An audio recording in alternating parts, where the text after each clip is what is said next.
Today, I also wanted to talk a bit about the Equifax settlement. It's a pretty big document. It's about 74 pages long, and it is a agreement between the Federal Trade Commission, the attorneys generals for the 50 states and territories in the United States, and Equifax. Equifax is one of the three largest credit bureaus in the country. They gather all kinds of data on everyone, and it's estimated that the number of people that were affected by their security breach in September of 2017 is about 147 million people, which is about half of the country. So a huge number of people affected by that data breach that happened to Equifax in 2017. The goals of the parties involved, since a lot of the players are government entities, were to, one, make sure that that kind of breach doesn't happen, is unlikely to happen again, and two, to try and make whole the people who have been affected by the breach. So, about 1 in 2 people in this country are affected by this Equifax data breach. I checked there's a website that you can go to. I'll give you the web address in a few minutes to confirm whether or not you're affected by it. Like I said, basically flip a coin, you'll be affected by it. My partner and I are both in that database as being affected by this breach. What the FTC and the other entities got, it's a kind of a two-pronged thing. They set up a commission that Equifax has to set up their own security protocols with and have them approved by this commission. And they are under that restriction for the next 20 years. So for the next 20 years, every year, there's a commission outside of Equifax that's been set up that has to monitor their security and data protocols to make sure that they are in compliance with the agreement that they've struck with the Federal Trade Commission. They also have to set up a system to make people whole again, which is the part that affects all of us.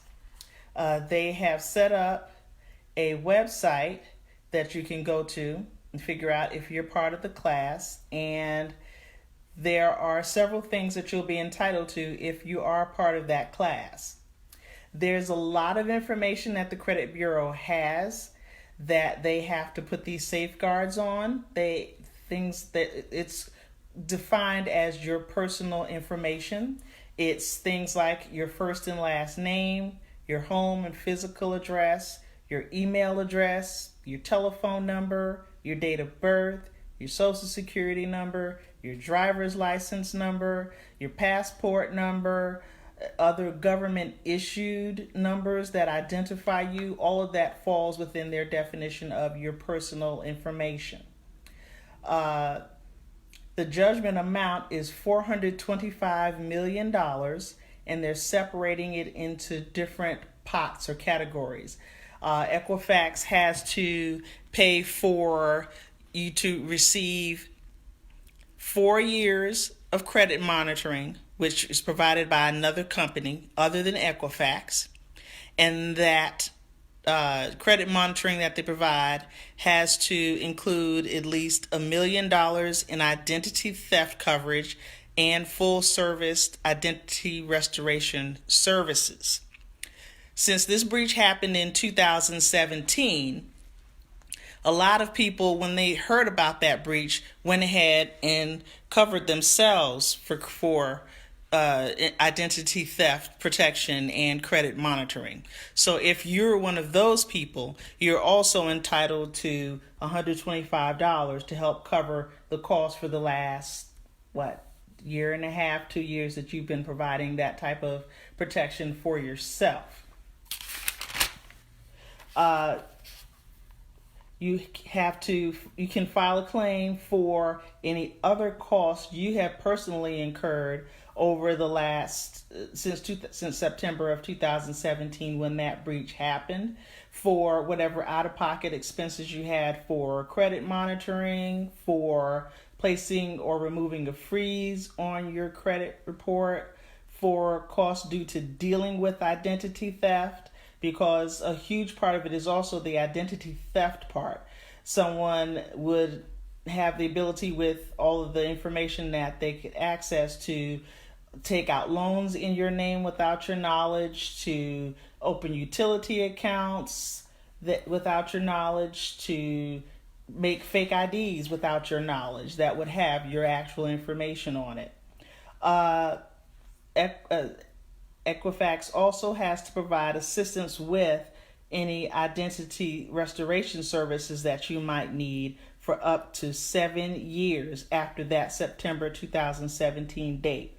Partly because your information is out there. Once it's out there, someone may use it right away to start doing fraudulent activity, or they may wait. That information could be sold and bought on what they call the dark web. So it may not show up for months or years after that 2017 breach. And that's part of why these time frames are going for so long, why Equifax has to put these security protocols in place, and they're going to be monitored for the next 20 years to make sure that they are complying with that. Why you have 4 years of credit restoration and identity restoration services available from them.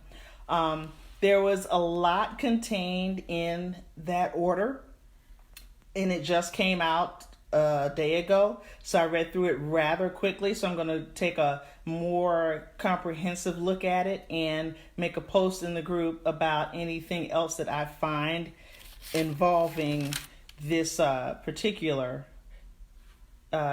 this particular order. The website to go to see if you are part of the group is www.eligibility.equifaxbreachsettlement.com. I'll make a post with that contact information in there as well. If you have any questions, then leave us a message in the group. Otherwise, I'll talk to you next week.